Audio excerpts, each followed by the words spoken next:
Muito bem, todo o pessoal aqui reunido aqui no Baú do Trader. Você sabe, para aquele comentário que você já vai chegando, acione o sininho para receber os próximos vídeos. Se você ainda não está inscrito aqui no canal, peça, se inscreva, você ajuda muito, apoia aqui o Baú do Trader e se torne membro.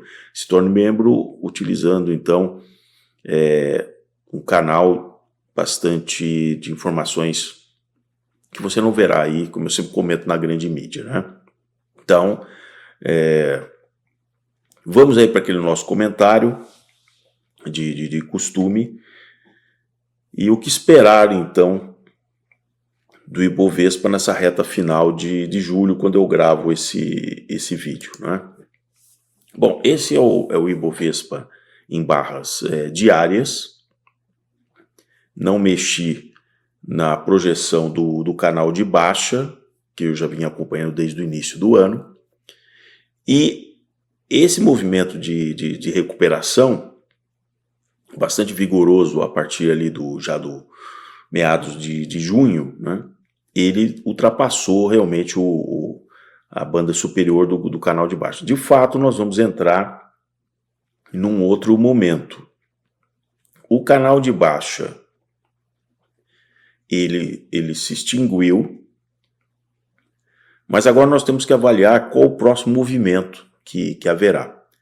Esse excedente dessa rápida valorização faz com que muita gente que entrou, da mesma maneira que aconteceu ali no final de 2023, naqueles 2 meses, daquele rally insano daqueles 2 meses, e devolveu tudo em 5 meses posteriores. Então esse é o movimento pega-ratão. Para quem não conhece, é o movimento pega-ratão, porque vários gestores, aquele pessoal assanhado, fica falando que agora tudo mudou, game changer e tal, né? E aí de você, se você entrar agora nessa ponta, você já está na parte superior com esse prêmio adicional acima do canal, né, de baixa. E ainda temos 6 meses, né?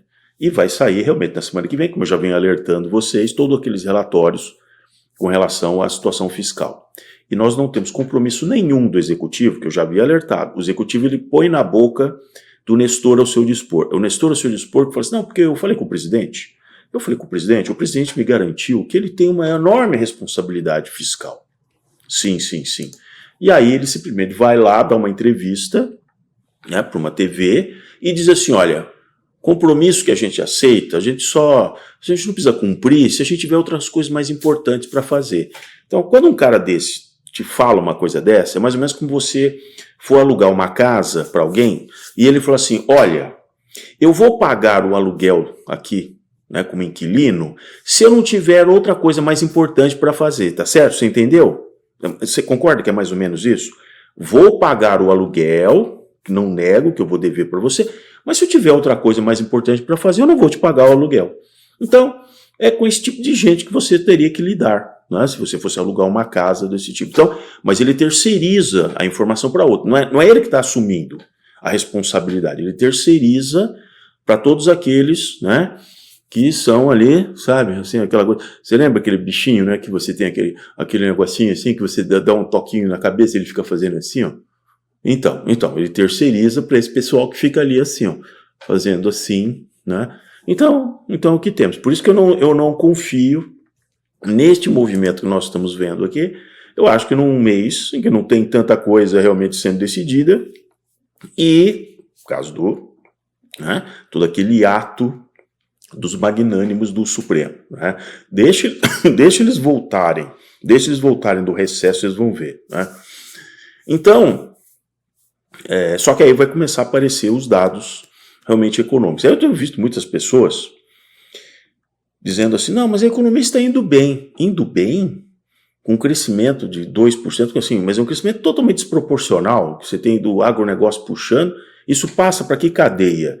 É uma cadeia de construção de foguete, que tem desde o chip que alguém produziu no Brasil, aí passa por toda uma metalurgia de alto nível e tal, aí toda uma questão de eletrônica embarcada, e você tem um foguete como lá a SpaceX. Você imagina qual a cadeia produtiva para construir um foguete da SpaceX dentro dos Estados Unidos? Todos os engenheiros técnicos, todo aquele pessoal, toda aquela infraestrutura, a metalurgia, as coisas assim, toda a questão de sistemas. Você imagina a cadeia disso? Aí você acha que o agronegócio vai levar o Brasil para algum lugar. Né? Eu não estou desmerecendo o agronegócio. Né? Porque muita gente, pessoa é binária. Você fala uma coisa, você é contra, você é negacionista. Não, não estou dizendo isso. Estou dizendo que coisas de baixo valor agregado não tem uma cadeia longa produtiva. Então isso não passa, não chega para uma grande parte da população, né? É uma coisa bastante restrita. Então isso tem uma distorção no PIB.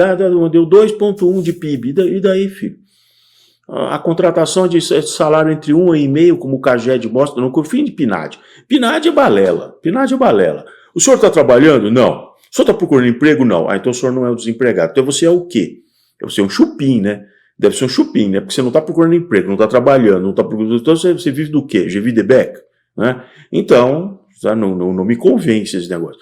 Se você vai caminhando para uma população cada vez mais, né, chupando movimentos assistenciais, não produz nada, mas está todo mundo empregado. Todo mundo é um emprego de merda, mas está todo mundo empregado. Tá certo? Olha que maravilha, todo mundo empregado. Então isso não me convence. Né? Por isso que a receita total versus a despesa não bate.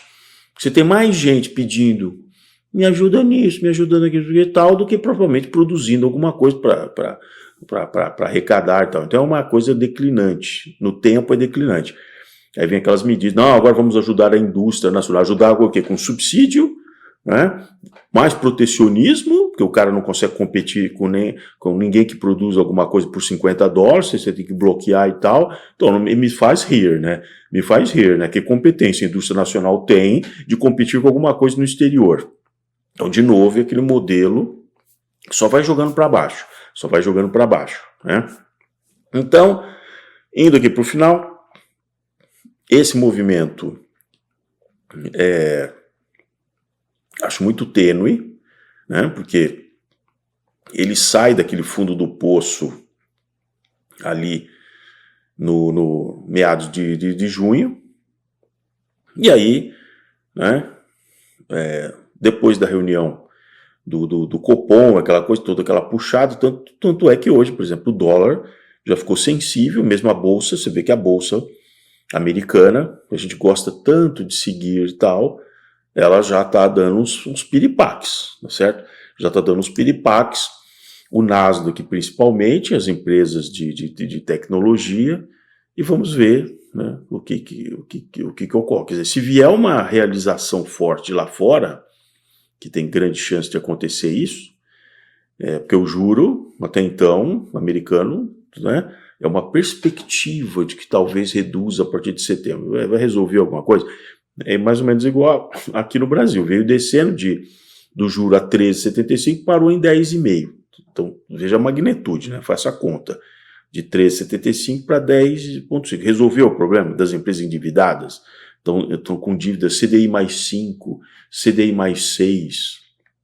Isso não vai resolver, não vai tirar elas simplesmente de caminhar para a RJ. Né? Então, eu tenho realmente lá minhas dúvidas se esse movimento é realmente sustentável. E nós vamos ver na semana que vem, em vez das bravatinhas, se de fato nós vamos ter quanto de contingenciamento. Nós já sabemos que o terceiro bimestre virá com um rombo muito maior do que no primeiro e do segundo bimestre. Então a pergunta que não quer calar é: quanto será contingenciado para fechar o ano, pelo menos com o tal do déficit zerado no ano de 2024? Né? E não adianta reclamar, Né? Se estabeleceram a meta de 0, então a Receita tem que bater com a despesa, fora ali um percentual, acho que é 0,25 para cima, 0,25 para baixo, tem uma margem de tolerância, né? Mas o nível de contingenciamento deveria chegar no nível que nós estamos hoje, passados meio ano. Se nós tivermos ali em maio já um déficit primário só no mês, eu acho que de 61 bilhões de reais, eu diria que no terceiro bimestre, para a conta ficar de pé até o final do ano, você já deveria contingenciar pelo menos 30. Esse é meu número, 30 bilhões. Não vão fazer isso, né?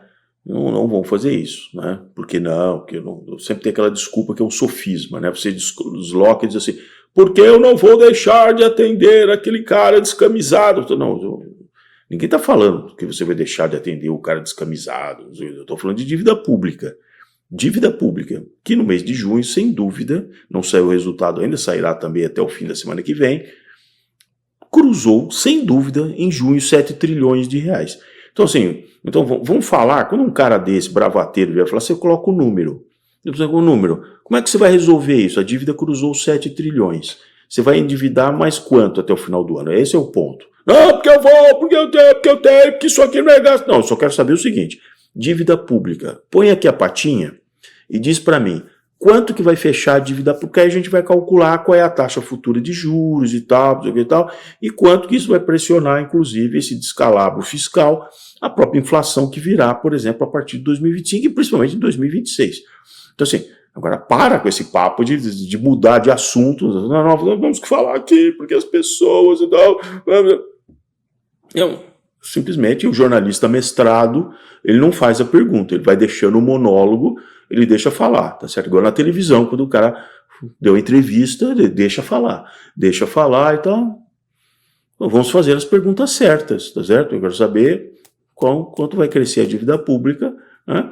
Só para a gente fazer o cálculo do juro, que afinal de contas eu financio a sua dívida pública, eu tenho o direito de saber até onde vai bater para eu saber calcular qual é o juro que eu vou embutir na dívida para você. Ou não, ou você vai deixar de todo dia ter leilão do tesouro para rolar uma dívida que já vem, tá certo? Então, vamos ser franco, né? Isso aqui não é sério, né?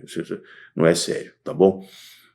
E o Ibovespa pode surfar nessa ondinha, né, por esse período que as coisas, os números não aparecem. Quando os números aparecerem, você vai ver vários caras que vão estar com a patinha para cima e dizer, ai, fomos surpreendidos, porque o governo disse, o governo isso, o governo aquilo. Mas aí ele já ganhou, nesse período do rally, ele já ganhou a taxa de administração gordinha, já fez você entrar naquele fundo de ações fofo, certo? Aí você já está enjaulado com ele. Aí o problema passou a ser seu, não é mais do gestor. Ele já mordeu a taxa de administração, né, gordinha para esse tipo de investimento, tá bom? Então é isso aí, pessoal.